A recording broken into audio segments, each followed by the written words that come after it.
way I look at ego is when you're believing your thoughts, you're in the world of the ego. Because the moment you believe your thoughts, it's always this and that, me and you, spiritual versus material, because the words are always based on specific experiences. Hi, I'm Cherie Burton, and welcome to Women Seeking Wholeness. This is a podcast for women who want to feel, express, and be who they were created to be. I know so many women out there could benefit from some of our healing discussions, so please share this with your friends, and men too. Today's guest is a man, and I'll get to him in a minute, but I also wanted to emphasize that I have a couple of online courses launching. You can find them on the banner of my website, cherieburton.com. You can also go to cherieburton.com/course bundles, COURSEBUNDLE, cherieburton.com/course bundle. It's the 22-day depression cleanse and the emotional wholeness masterclass. I'm super excited about them, and I think they'll be really helpful to so many people. So with Nithya, this is a man near and dear to my heart. He came along at a time in my life where I was in a really dark place. He's really helped me to look at life in very healthy ways. He is a former tree monk, and he spent many years in the forest somewhere in India. He just is such a fascinating spiritual teacher. Enjoy our discussion. I hope it lifts your day. And also, I hope that it gives you rise to think about things in a new way, in a new healthy way.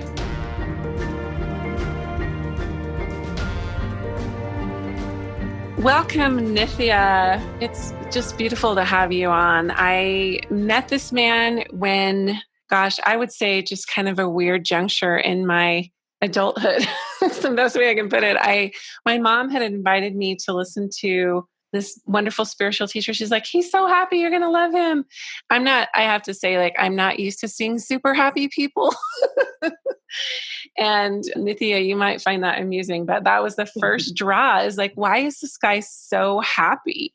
What gives? But anyway, he is an internationally acclaimed spiritual teacher of conscious living. He calls himself like an ambassador of conscious living, which I just think is beautiful. And he just doesn't ascribe to one line of thinking as it relates to spirituality and path walking and journeying. He is very broad in his approach. And I'd love for us to kind of explore that a little bit as far as his take on absolute truth. It's quite fascinating. So welcome, my friend.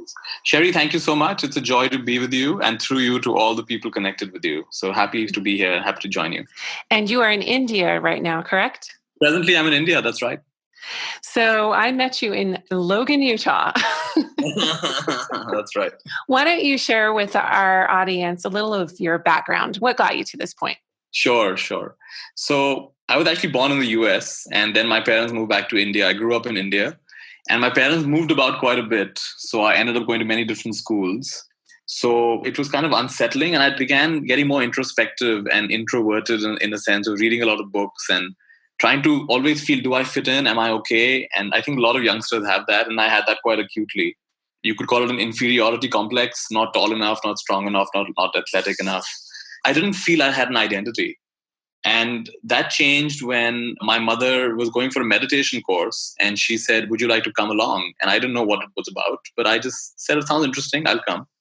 And for 3 days, we did intensive meditation, about 10 hours a day of meditation. And there was no talking allowed. You were living in complete silence. And that was your first exposure to it? That was my first exposure. It was oh my gosh.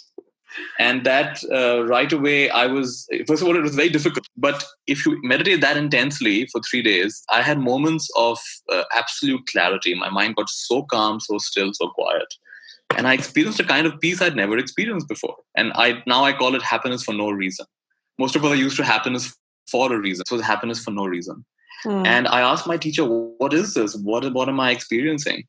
And he smiled and he said, you'll understand as you go along, but this is your true nature. So that's how it began. And I began meditating on a daily basis for about half an hour each day. Of course, I couldn't always recapture that state. I had a lot of thoughts and a lot of confusions, especially teenagers. It's so confusing. The world is so confusing. Probably it's more confusing today. It was still confusing when I was young. And I wasn't sure whether I should follow my friends or whether I should follow the popular media or whether I should listen to my parents. I was just getting pulled in many different directions. And this meditation process was very, very helpful in just getting me back to a simple feeling of being, breathing, being, allowing, and not thinking about life, but just being life. So that's how the journey began. And I can share more as we go along, but essentially, just very summarize. I don't want to spend too much time. I went on to do an MBA in business management, to work in the corporate world, and I felt that that was not my calling. So I took a step back, actually left my corporate job, and I went ahead and ordained as a Buddhist monk. I lived in the forest tradition of Thailand and Sri Lanka for about 6 years, because I felt the Buddhist monks are some of the world's experts on mindfulness and living in the present moment. Yes. And that opened up all kinds of, experiences, which I'm happy to share more as we go along. And then at some point, I realized that that's also not my lifelong path. It's something I've learned a lot from, but I don't want to be secluded and just following one strand of thinking my whole life. And so in 2008, I left my monastic life, and about, I think, 11 years. And I've been sharing some of the things I've learned with groups around the world. Beautiful. And so what age were you during those 6-year span? I began, I think, 23 years old, I think, when I became a monk. And I went on till about 29. And so take us through a day in the life. I've heard you talk about it before. I think the audience would find it fascinating. What was like a day in the life in order of like a forest monk, correct? So you were dependent on the village for your sustenance? Yes. One thing that's fascinating is that monks and renunciants across the world and different traditions have very similar lifestyles. So in fact, there was a meeting of Christian monastics with Buddhist monastics in Australia, and the media came to cover it. They were expecting a lot of fireworks and a lot of debates and everything. Instead, they found they got along like great friends. And said, how come you're getting along so well? And they smiled and said, while we may believe different things, our life is almost exactly the same. And we completely relate to each other in the way that lay people cannot relate to each other, to monks. Monks relate to monks. So monks universally tend to wake up really early in the morning. That's one feature for monastics. So in my tradition, we'd be up at about 3 o'clock in the morning. Oh, my goodness. Christian monks normally wake up at 2 o'clock in the morning. Buddhist monks wake up at 3 o'clock in the morning. And then we have morning chanting and meditation. And this goes on till about the sun rises, dawn time. And then in my tradition, we would then take our bowls and we'd walk to the neighboring villages. Most monastic traditions have depended on the laity for their support. And because when you do that, then it kind of keeps you honest. You see, the Buddha purposely chose for monks to not be completely cut off and doing their own thing. He said it's important for them to share their wisdom with the village folk, and for the village folk to also be inspired by them and also keep them in check. So neither the monastics go too crazy, nor the village folk go too crazy. So every day there's a contact. You take your bowl, you walk to the village, you get food from them, and we don't accept any money. As a monk, I never touched money for 6 years. Only food is accepted. And then we come back to our monastery, we share the food. In my tradition, we ate once a day. So simplicity is another feature of monastic life. So we bring life down to the basics. So we would eat once a day at about 8:30 in the morning. And then we do our duties. We clean the monastery with various duties. Someone's in the sewing room, someone's in the library, someone's in the workshop, the carpentry shop. And we're all doing various duties for 2 or 3 hours. And then we go to our room and we rest for a bit. And then afternoon is the time for meditation, reflection, some reading. Evening, we gather together. We have a little refreshment, or something like a light tea or some juice or something. And then we have an evening prayer session, chanting session, meditation session. If they're the teachers, sometimes the teacher is visiting and they'll give a talk. And then this goes on till about 9 o'clock. And that's the time we go back to our rooms. We all have our individual huts in the forest and we meditate there. And some of us would go to our teacher's hut and we'd massage his feet. And the funny thing is, our teacher never said, stop massaging. We could actually just keep going until our fingers began to hurt. And that was the time you could ask intimate questions and, just hear stories about the other monastics and our teachers. And you could go on for as long as you liked, but you had to wake up at 3 o'clock in the morning. So then you go on and go back and rest. So what time did you typically retire at night? I would sleep an average of 4 to 5 hours every night when I was at home. And there were monks who even slept just 2 hours. So when you look back on that time, I mean, it's secluded, but I can imagine it was just super profound. But were you really are you happier now than you were then? You know what I mean? Like, what is the trade-off? What did you have to leave behind? Or was it not that much of a sacrifice to come back into the real world? So I put it like this. Most of us know the happiness of getting what we want. But there's another kind of happiness, which is the happiness of being. So if you only experience the happiness of getting what you want, then this will sound like a torture to you because you wear the same clothes every day. Yeah. You have the same set of people around you all the time. The food is pretty much similar. You can't just go and decide, I'll eat Chinese today, I'll eat something else today. You just eat what was given to you. So from that perspective, it can seem like absolute torture. However, there is another kind of happiness which most people aren't really aware of. And I mentioned it a little bit earlier. There's the happiness of being. And that happiness comes from when all these endless wanting, desiring, craving starts to calm down. See, if you think about it, Sherry, the reason we desire is actually for the end of desire. So if I'm desiring a new bicycle, if I just want a new bicycle, the reason that desire is there is I hope that the desire comes to an end. I get that bicycle and it's done. There's actually a restlessness inside of me as long as I'm desiring. So most people are in a continuous state of desiring this, and you want to desire the next thing, the next thing, the next thing. And of course, once you desire it, then the bicycle is not good enough. I need a bicycle helmet. I need the right bicycle gear. I need the right place to bicycle. I need the right friends to bicycle. I need the right training. You see, this goes on. There's no end to this. So there's a different kind of peace which comes when you drop this.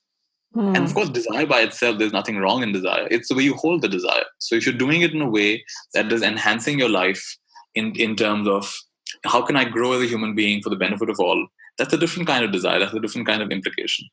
So for me, there was a lot of happiness in that restraint and constraint. Also, it's a pressure cooker environment. When you're doing that kind of intensive practice, all kinds of subconscious stuff starts coming up and you've got to deal with that. So it's not always pleasant, but there's definitely a kind of peace and serenity there. I would say the happiness continues. It's just that the kind of intensity I had over there, maybe it's not as intense anymore. I would imagine that if you're in more of that cloistered environment, there's that beautiful sense of community, which is really good for your mental health. But there's also maybe this collective purpose that what would you say it was? Like if you had to choose it, what was the main intention or purpose behind this kind of lifestyle? Was there a shared vision for what you were creating together, or was it just simply the art of being? I mean, I love cloistered communities. I think that they are just so fascinating. I think in another life, I would have been like a Teresa of Avila or Julian of Norwich, or, because I just love that mystic, direct union with the divine. I love the idea of that. It's just really hard to achieve that if you're living in modern times. Yeah, so it's you see any kind of profession, you have to have special training. So the training that we're getting as Buddhist monks, threefold training. It's a training in virtue, it's a training in serenity, and it's a training in wisdom. It's a threefold training. And it's all pointed towards what the Buddha would call nirvana or enlightenment. It's the ending of this tendency to create suffering for ourselves when there's even no reason to suffer.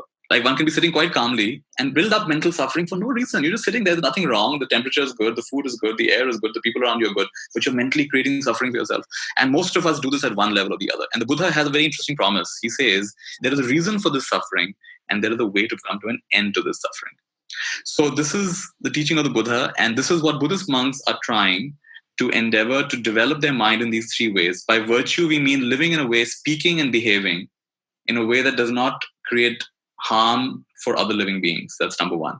Number two, how do you do that? You've got to have a mind that is not absolutely restless and crazy. So you'll keep your mind more in the present moment. And as the mind gets more and more present, gets more and more subtle, gets more and more serene, it's like a lake that's become really still and calm. You can now look deep inside that lake and understand what's at the bottom of that lake. You understand the nature of things.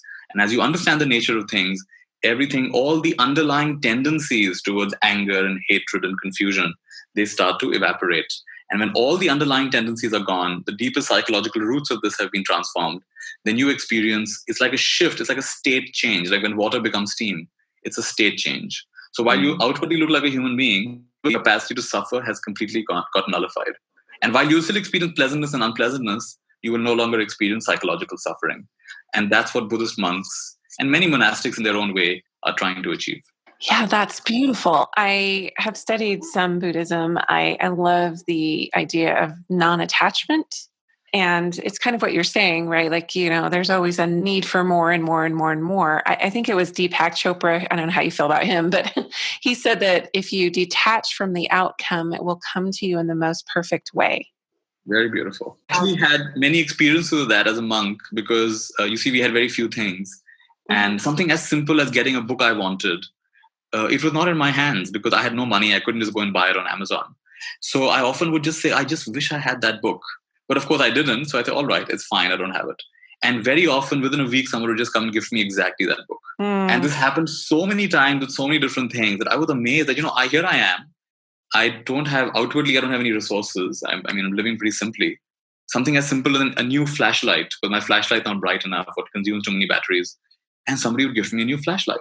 And this would happen again and again, to the point where I would literally have to watch myself and say, you know what, cancel. I don't really need that. Because it was coming to me so easily every time. You have a saying, like a catchphrase, and it just makes me smile when I think about it. You like to say, how wonderful. Do you still do that, by the way? Yes, all the time. So it's almost like no matter what is going on, you just like, that's your catch-all phrase, you know? I actually learned it from Benjamin Zander, who was a wonderful, inspiring teacher. And Benjamin Zander says, how fascinating. And no matter what happens, he says, how fascinating. He's one of the world's leading composers, conductors, and he trains musicians to perform at a very high level. And he makes them say, whenever they make a mistake, instead of shrinking and saying, oh shit, make them say, how fascinating. When you say how fascinating, you learn from it and you grow from it. And so I brought that into my life, and I began saying for everything. I think it began with simply when I was teaching, phones would ring and people would just get irritated. Whose phone is ringing? And then I said, instead of getting irritated, for this session, we'll all take a deep breath. We'll smile. Let's all try this right now, wherever you are. Let's take a deep breath and smile and say, how wonderful. And that's how it wonderful. Began. And we expanded that into just making it a part of our lives. And no matter what would happen, we just say, how wonderful. Okay, well, you know me. I'm super logic-based, but I love mysticism. I love expansion. I love the idea of conscious living. But walk me through, if you can, because I do want to get to spiritual bypassing, but before we get there, walk me through happiness for no reason. Because my logic brain is like, wait. I like to say there are 4 kinds of happiness. There is no happiness, of course, which is the lowest end of the spectrum, where the whole world seems like it's against you and nothing's working out. This is when you focus on all that's wrong and missing in your life. You experience a state called no happiness. Mm-hmm. The second one is called happiness for the wrong reason. Happiness for the wrong reason is when your colleague at work is getting shouted at and you're getting very happy about that. Or you're comparing yourself to somebody and say, look, I'm better than that person. Look how great I am. Look how better I am. That kind of pride, that kind of situation. Right. Or another one would be where you're using maybe alcohol or drugs or just kind of abusing substances to feel numb and okay for a while. So I call this happiness for the wrong reason. Then we have happiness for a good reason. So, for example, right now we're having an engaging conversation, and I'm sure many people enjoy our conversation. This is happiness for a good reason. Taking a walk early in the morning is happiness for a good reason. Playing with my pet is happiness for a good reason. Being with a good friend, so many reasons you could have that are good reasons, that are healthy and useful for me and others. Preparing nutritious food for my family, happiness for a good reason. Things like this are happiness for a good reason. Even meditation, I would call happiness for a good reason. Mm-hmm. But any reason, no matter how good, is dependent on space and time, dependent on many parameters, many things coming together. For example, if I enjoy taking a morning walk, I depend on a place where it is pleasant to take a morning walk. If I live in an industrial town, that morning walk will be very unpleasant. It will be full of all kinds of smells and all kinds of traffic, and I might not enjoy that morning walk so much. So we don't even realize there are many things that are required. I need healthy legs to take a morning walk. Right. So like this, we have to come to the 4th one sooner or later, which is happiness of being, happiness for no reason. But no matter what's going on in my life, I have the capacity to say, how wonderful. Everything is exactly the way it is. I'm not going to resist my experience. I'm going to welcome my experience. I'm going to be grateful for this experience. And I'm going to see the grace that's present in this moment, just the way it is. So it's almost like you're just gathering evidence for the beauty of that and the wonder of that moment or that experience. Or it's almost like you're always in this, like, I don't know, I would see it as just kind of like hyper awareness, sensory awareness around what is. That's beautiful. So we cannot not have ego, right? I mean, have you known people who have completely subdued their ego, the protective mechanisms? What I would say is that the way I look at ego is when you're believing your thoughts, you're in the world of the ego. Because the moment you believe your thoughts, it's always this and that, me and you, spiritual versus material, because the words are always based on specific experiences. And the moment you get specific about something, then there is something in opposition to that. The moment you get into thinking, you get into the world of polarities. So I want to distinguish between the protective mechanisms. Like it doesn't mean that if you have, in a way, transcended believing all your thoughts, you'll not take care of the body. Like if there's a snake, I'll still be cautious. I'm afraid. The difference. If someone is coming to cheat me and sell me something which I know I don't need, I'll smile and say, thank you. I don't really need that. I'm not going to just become gullible and naive. It's not like that. So it's not like, in fact, what happens is you come to a high level of consciousness. So you're operating from a paradigm that most people don't understand, but in a way you're untouchable. It's like Gandhiji, Mahatma Gandhi was living with the British, such a powerful empire, at that time, the biggest, most powerful empire. And he would, in advance, he would tell them all his plans for where they're going to be agitating, where they're going to be meeting, how many people are going to be meeting. And they'd be prepared. They'd be prepared to beat them up. And yet every time he only got stronger and stronger. And people said, why do you tell the British where we're going to be meeting? He said, I follow the path of truth. I've got nothing to hide. And if I'm on the path of truth, truth always wins. And sure enough, he said, do you really think that if I don't tell them, they won't find out? They'll put spies all around me, they'll find out. So he was 100% transparent with the British, to the point where one of his biggest agitations, he was walking, they had a Britisher that put a salt tax on all Indians, which people found very unfair. Why are you taxing salt, that also so much? So he took an agitation from a city in India all the way to the seashore. That's where they were getting the sea salt. And on this agitation, I think it was a month long, they kept walking and walking. People kept growing. The idea was, we're going to pick up salt and we're not going to pay tax for it. And the people supporting him, the people feeding those people were actually British bakers. That's how much they respected him, because he was following the path of truth. So there is something about transcending the ego to a place where, while he disagreed with the British, he didn't see them as the enemy. So he could sit across from them and be very pleasant with them, and yet say, but I don't agree with your policies. So for me, ego is believing your thoughts. And the more you are stepping out of believing your thoughts, the more you're in the world of being, the world of spirituality, the world of wisdom. Not that you don't have thought, you don't believe all your thoughts. So it's almost like you're just in a place of experiential, like an experiential state of being. You're just experiencing. So let's go back to truth, and then we'll dive into the spiritual bypassing. But you had talked about Gandhi saying that truth always wins. But you'd also mentioned like ultimate truth. So what is, maybe it was our pre-conversation, but we talked about, not limiting, like, what is your take on like looking at truth as the ultimate end all be all, total reality? I know you had said you don't believe that it's limited to one construct. Can you kind of take us through what your take on truth is, or absolute truth? How do we arrive at that? So, and I think this will also connect later on to our spiritual bypassing exploration. We can approach it in three ways. We can approach it at the level of thinking, and that will be from a certain frame, a certain context, a certain place. When I'm coming from India and I've grown up in a certain way and I've seen a certain culture, what is true for me, like, for example, we touch our elders' feet. It's a respectful thing in India to touch your elders' feet and they bless you. But coming from a different culture, that seems like such a, what are you doing? Why are you touching a human being's feet? That makes no sense. They're full of flaws themselves. Why would you do that? And we're not saying that they're best. A lot we've learned from them. We're very grateful for them. So the frame I'm coming from, the first thinking and conditioning kind of goes together. This is one way in which what's true for you may not be true for me. Given your background, your conditioning, your religious, social, cultural, even scientific dogma, you will have one way of seeing things and I will have a different way of seeing things. Right. The second way is more to do with feeling. And again, this has got to do with how I experience the world more viscerally, what we are drawn to. So, for example, one child is more drawn to art, one child is more drawn to athletics, or one child is more drawn to doing things with their hands, making things. So we all have things that we are drawn to, and it's just like innate to us and what we are drawn to. I'm just going to call that feeling, and we'll explore that more. And the third one is being. And being is even beyond thinking and feeling. And this is truly an inner state of silence. And this is where begin to grasp, or rather it begins to grasp us in a way that we can't cognitively explain at all times. Because this is actually, it's a different level of consciousness. And in silence, the way I see it is the most silent, inwardly silent you get.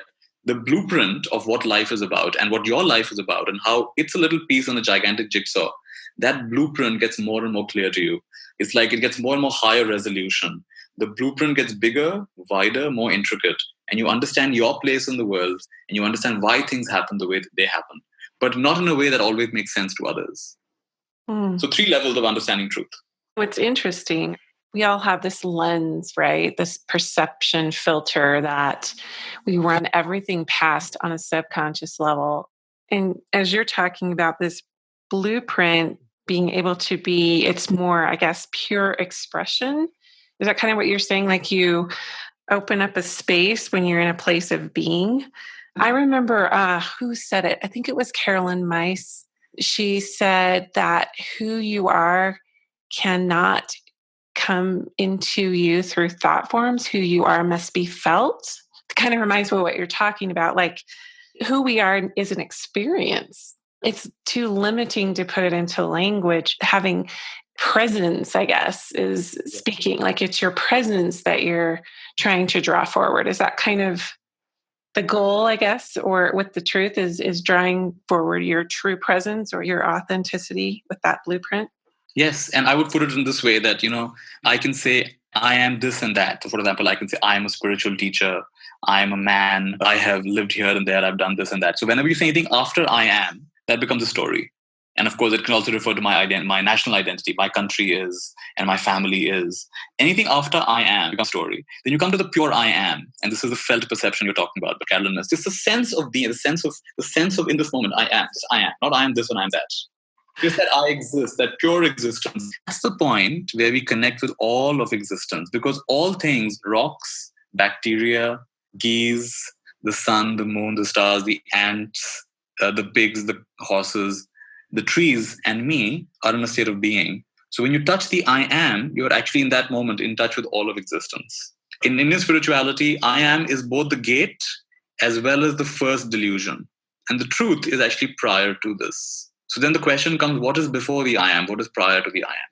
And this requires a complete shift in consciousness. In fact, we say that you can't even get there. It's going to get you. It's like you can knock on heaven's door, but only when there to enter does the door open. So it's kind of fascinating. Say that again. Say that again. Like, so you're knocking on heaven's door. Digest that. You're knocking on heaven's door to let me in, let me in. And the voice on the inside said, but there's only place here for one. And so until you become completely transparent and empty, that's when the gate opens. So when you get established in that I am, not I am this or I am that, that's when the door opens. That's when the door opens. You go prior to the I am, before the I am. And you taste your true nature, which is not limited to anything whatsoever. Anything that can be, you can be conscious of. Because, even the I am, you can be conscious of. So it's when it completely spins around, like in Christianity, we say, I am that I am. You see that then the I am is knowing the I am. And when the I am knows the I am in an unbroken way, the whole world disappears and you enter a different dimension, the dimension of truth, which is absolute truth. But that absolute truth cannot be expressed in words, because words are all based on feelings and things that we can see, smell, hear, and touch. And this is something that it's like a different dimension you've entered. Yeah, I love it. I think we get so caught up in tradition and dogma and rhetoric and narratives that try to tell us who we are or where we came from or whatever. And they can be helpful constructs, but I could see how they could also be very limiting. There's a lovely Zen teaching: great faith, great doubt, great awakening. For example, all our religions, all our traditions will give us many good constructs, give us good things. And that's good for a point. And so we believe everybody, we believe our teachers, we believe and then at some point we find the very thing that were helping us have now become, they've jammed us. We can't go any further. With all those concepts that at one point helped us and gave us self-esteem and gave us direction, that we're tripping over them all the time, constantly, because our authentic self is no longer matching that. And at some point, you've got to doubt every single thing you've heard. That's basically what I've been going through the last year of my life. Have you ever heard of Richard Rohr? No, I haven't. Familiar with him? He's a former Franciscan monk turned Catholic priest, and now just this really beautiful spiritual teacher. Is kind of a Christian mystic, but he talks about the first and second half of life, and it's exactly the quote that you said: "Great doubt, great awakening." Yeah. And he kind of categorizes that it's kind of a rite of passage for your soul's evolution to go into a place of doubt. Healthy. If you don't resist that doubt, and what I think Christianity, you call it the dark night of the soul. Mm-hmm. If you don't resist it and you don't fight it, and you just say, this is, like St. Francis said, that it is, may I die to my small self, to be born to my true self, my higher self, my complete self. So spirituality is about dying. It's about dying to who you think you are. And it's dying before you die. So you don't have to wait for physical death. True spirituality is that you die before you die. Conventional spirituality is after you die, you'll go to heaven. But true spirituality, you die to your false self and you enter heaven right away. Yeah, and heaven is here. It's that state of being that you were talking about. Oh my gosh, it's starting to connect for me. So let's talk a little bit. I want to come back to this. Is such deep, meaty stuff. I love it. So let's talk a little bit about the spiritual bypassing, especially as we're kind of putting it around the construct of truth seeking, truth, incorporating the state of being, if you will. You were the first person to teach me about spiritual bypassing, and I thought it was a total oxymoron. And that was back in 2013, whenever we met. So now I get it. I totally get it. But can you explain it to our listeners who may not be familiar with this concept? I'll share it in my own way because I'm not sure this is the way that the technical term is used. But the way I understand spiritual bypassing is when you're using concepts and thoughts to bypass what you and others are authentically feeling and being. So we have a mental idea of how life should be. We have a mental map of how the terrain should be. But in reality, in each moment, it may not be that. And so this is when we bypass. This is where because, feeling is hard work. It's not easy to feel because we have all these, it's rough terrain, for everybody. It's constantly changing. It's a wild animal. And fully feeling what we are feeling, this is what's really healing. So a lot of spirituality, if you're not careful, it becomes about feeling good. And you're going to do what feels good. But actually, that's not spirituality at all. That's just a different kind of, you're just following a path of what feels pleasant to you, feels right to you, fits in with your biases. It's actually about getting good at feeling. And when you get good at feeling, you have to leave all your concepts leave them outside. And you enter this world. It's a wild world of all kinds of different experiences come up. And can we keep our presence through all of that? So first of all, I wouldn't demonize spiritual bypassing because we all do it. I do it. I still do it. And the only thing is you start recognizing it more and more. And as you recognize it more and more, you recognize the game you're playing with yourself and with others. Then you start becoming mature. You start catching this whole game that's going on. So I would again approach it with more of a sense of humor. And instead of seeing it as a very scary, terrible thing, a sense of humor and a sense of how wonderful. And a sense of noticing, oh, look, how I stop listening. When people say certain things about me, I stop listening. They're full of ego. They don't know what they're talking about. They're not spiritual. They don't understand. And that's an example of bypassing. I'm not allowing that information that someone is experiencing me in a certain way. And I'm resisting that. And I set up a wall. And I set up this wall of I'm this holy person. I'm this selfless person. I'm this caring person. And I'm not seeing the impact it's having on my son, on my daughter, on my neighbors. And I'm kind of dodging that. I don't want to see it because it's painful to see it. Right. So and then we have this programming that if we're in a feeling state that's painful, that means we're not spiritual. When in fact, all of the crucifixion models and the suffering of Christ, it was like, no, there's such thing as conscious suffering. But I think that just this whole idea of, oh, here comes something uncomfortable. I need to tap it out. I need to breathe it out.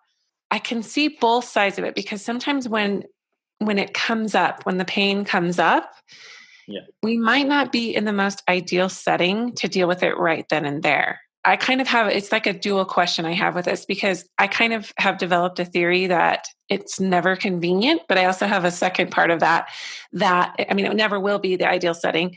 But at the same time, your body will let you know as its intelligent networks are communicating with you, as things surface, it's kind of like, okay, now it's time. Like you're ready. We develop what's called an anti-fragile mindset. That instead of thinking that, oh, that's going to break me or that's going to be, we actually develop a sense of, in spirituality, a sense of what I call spiritual warrior attitude, which is like a bring it on attitude, which is like, oh, that's where it gets interesting. That's how an elite athlete would think, When their pain comes in, they say, okay, that's where I'm getting to the next level. And of course, they're not crazy about it, but they have a sense that this is where it's going to open up doors inside of me that I've never experienced before. And just having that presence behind whatever the feeling is. I think that's, like you were saying, can you fully feel what you're feeling and get good at feeling, but stay present there exactly with the feeling. I've heard this phrase, I don't know if you've heard it before, but spiritual ego candy.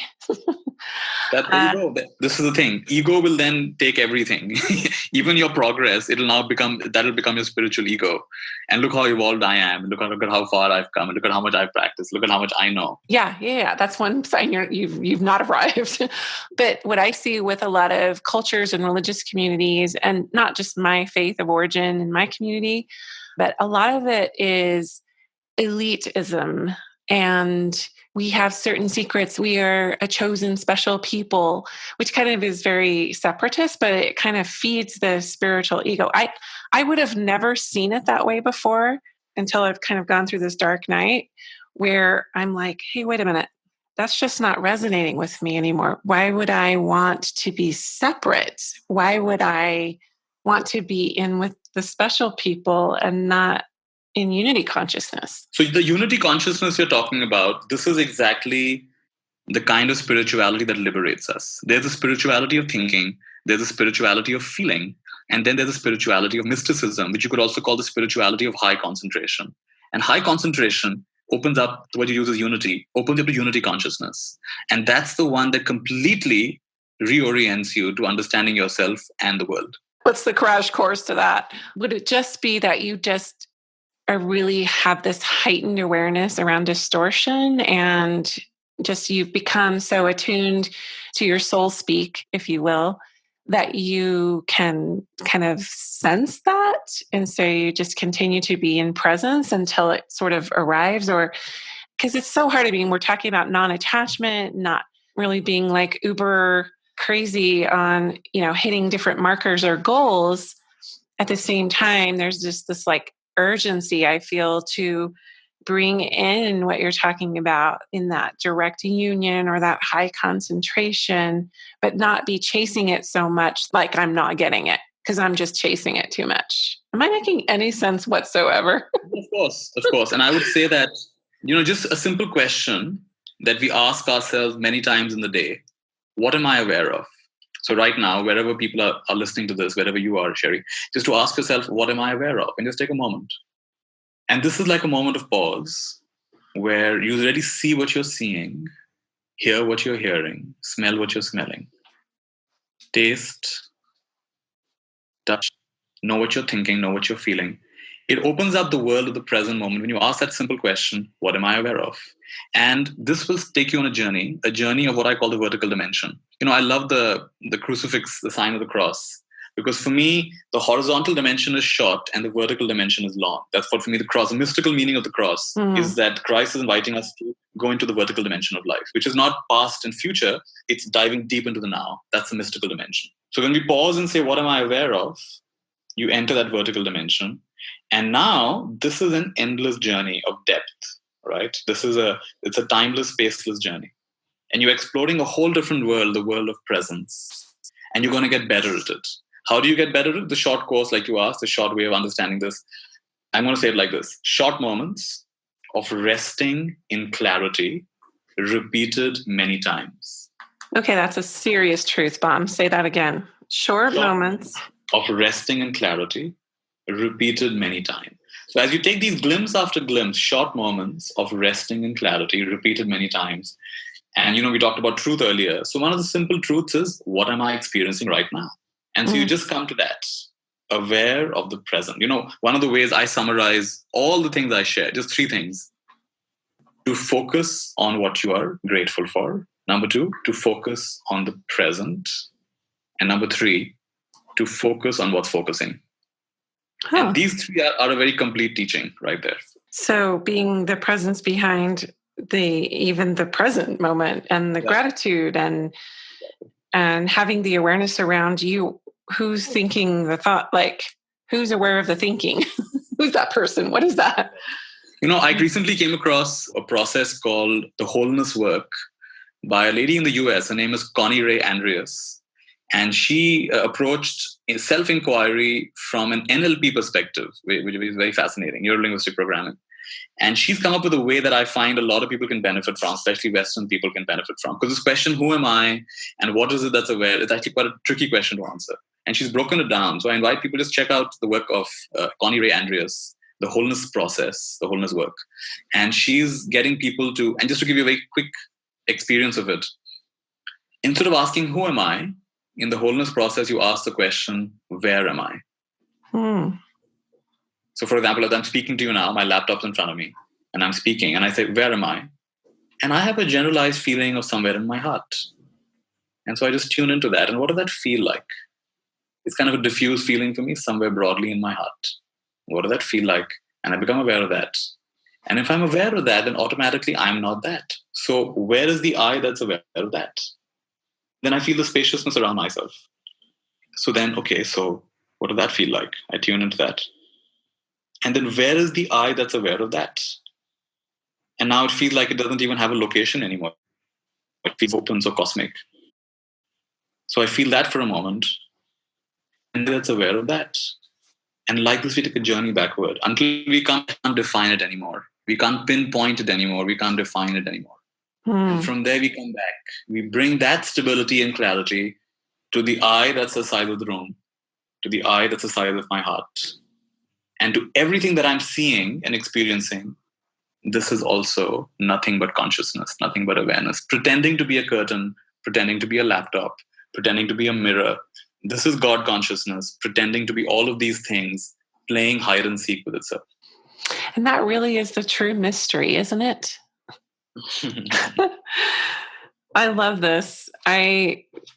Wow, we should probably do another episode at some point. And there was just so much here. I love the validation that you've given me tonight about just being okay to be where I am, to be okay in the not knowing. Beautiful. It feels like so against my nature. I'm very inquisitive. I am very curious. I'm always reading stuff and tracking things down. And the whole reason I started this podcast is because I'm just fascinated with acquiring knowledge and mysteries. So it's very soothing in my being to have this affirmed that, like, okay, so first of all, like, whatever we want, we usually get. It just comes cloaked in a form that we don't recognize. And I find comfort in that. Also, I want to ask you one last question, because I know that you're a really aware and awake, as my older kids would say. You're really woke. So this is kind of a difficult question, but it's kind of up for me right now, just because there's an ecclesiastical leader in our faith community locally here who is basically a bishop. He was put in charge of a whole congregation, and it's just come to light that he was involved in sex trafficking and prostitution rings. So while in office. And I posted about it on my Facebook because I had an immediate visceral response of just real disgust and disdain. And I have some regret now that I posted just a very short, we need to do background checks, and that Mother Bear in Me came out. And it's generated, probably about 150, 160 comments right now. So it's just a trigger. So part of the thread that's been going, and there's many offshoots of comments on that same thread, has been, where is God in this? So some people, why didn't the people in the congregation pick up on this? Why didn't that ecclesiastical leaders, superiors pick up on this?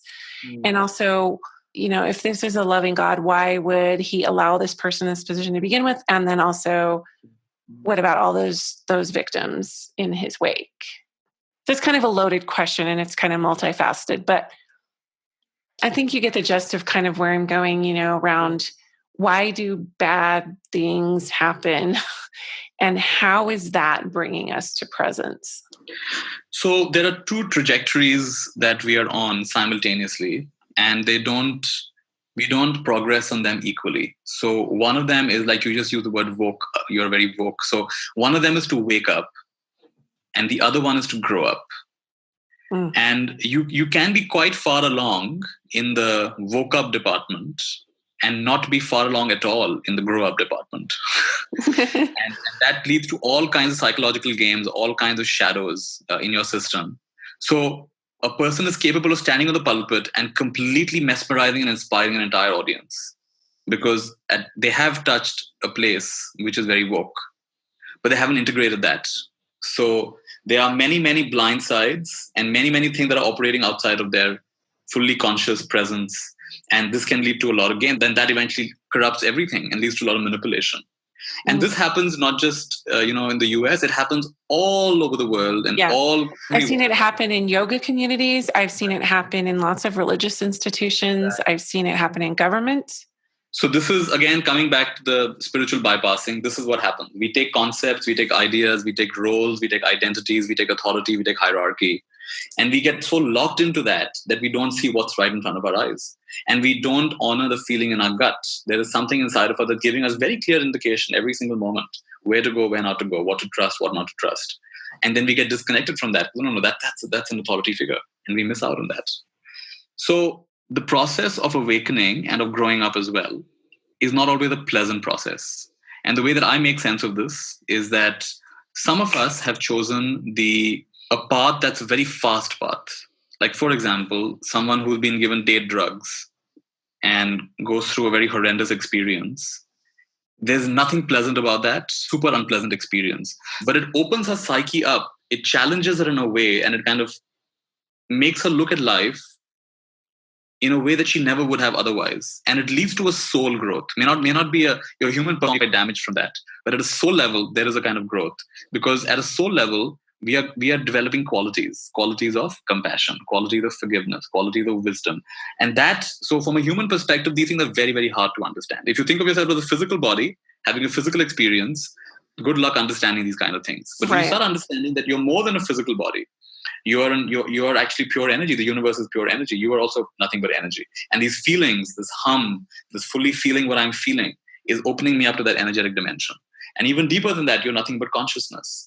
At the level of consciousness, like the little process I just gave you, actually the person you're describing is not different to me. I cannot dare judge that person until I look back at myself and all the games playing, all the way. I may not be doing it to the extent that he's doing it, but where am I, showing my nice side to people and hiding my darker sides? Where am I doing that? Let me take responsibility for myself. The other person is the projection of my inner world. And so for here, I've got to take responsibility for my own experience. And of course, the law will take its course. The community will take its course. He may be deprived of his position. He may be punished for that. And that's all fine. All that goes on. But at a spiritual level, I've got to look back, introspect. And I've got to see where do I see myself in that person and start seeing the I amness again, even in that situation. And so one thing that I've understood in my journey is everything happening the way it should. It may not be pleasant, it may not be acceptable, but that's because I'm looking from an individual standpoint. When I expand my standpoint to a community standpoint, to a global standpoint, or cosmic standpoint, then everything is happening exactly the way it should. All polarities balance themselves out back into the ultimate. I think trusting that is what can be a little tricky. It is tricky. And because things are veiled from us. What I hear you on an energetic level, what I'm kind of taking in that you're saying is that when presence is truly there, you are part of that cosmic consciousness or what have you. And so you can see the soul growth coming in through those physical traumas. Like you have that perspective. That's your new lens. And again, one has to be careful, even in our conversation, not to spiritually bypass, because, I had a right to be mad. I was like, so mad. Yeah, exactly. I mean, I would not say your response is wrong. And I would not, I don't, it's the whole spectrum of responses, from disgust to feeling, doubt and feeling, and also saying, no, that couldn't have happened. And I know this person and all of the responses. And then for us to be aware of our responses, be aware of what's going on inside of us. This is like, in a way, what he's done has stirred up a whole community to take responsibility for themselves. It's like what's happening in politics around the world.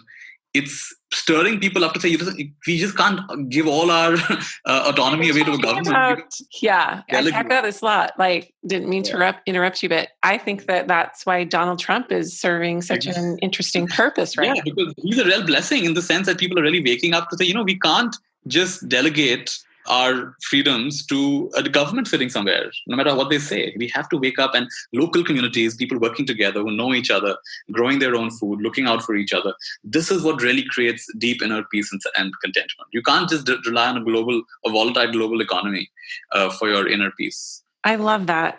Just the triggering we experience through some of our authority figures is so interesting. Well, we could continue this conversation, I'm sure, and just go even more woke. But I I really have gleaned a lot from our discussion, and I'm going to probably ask you to do a follow-up. I'd like to get some feedback from some of my listeners about where we could take this further, because I think, oh yeah, and then one more question. This is on the tails of what I think, and there's a follow-up question.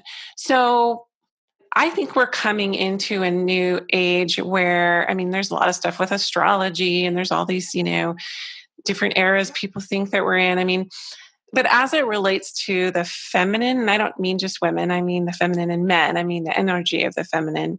How does that fit into sort of the collective consciousness right now? From your take, I have my own feelings about it, but I'd love to hear sort of your perception or what you've seen and felt with respect to the feminine. The word that's coming up for me is receptive.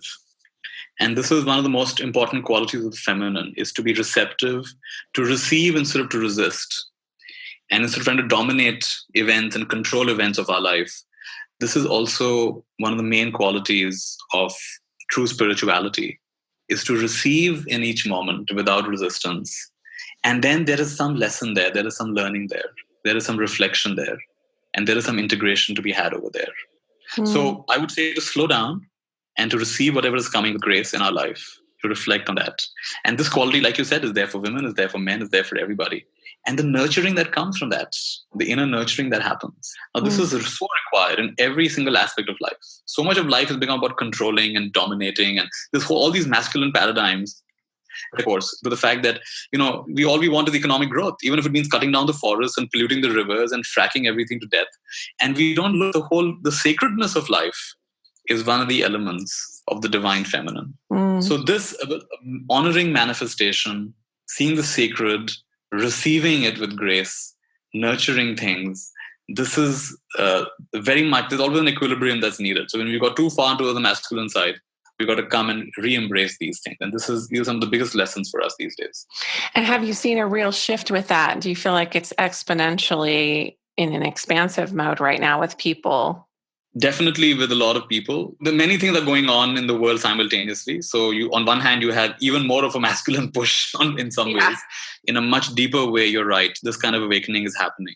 And it's inevitable. This is the time for this to accelerate. And I do see that happening. Beautiful. Yeah, we could do a whole thing on that and it would be really fascinating. Well, can we just conclude with a minute of, this whole situation you talked about in your community? Yes. And we'll do a practice called Infinite Blessings. And let's all shift from the head to the heart. So we'll just sit comfortably for a moment and close our eyes if you like. And just inviting infinite blessings to whatever has happened in your local community. Many people were impacted in many different ways. And just inviting infinite grace and blessings on all of them.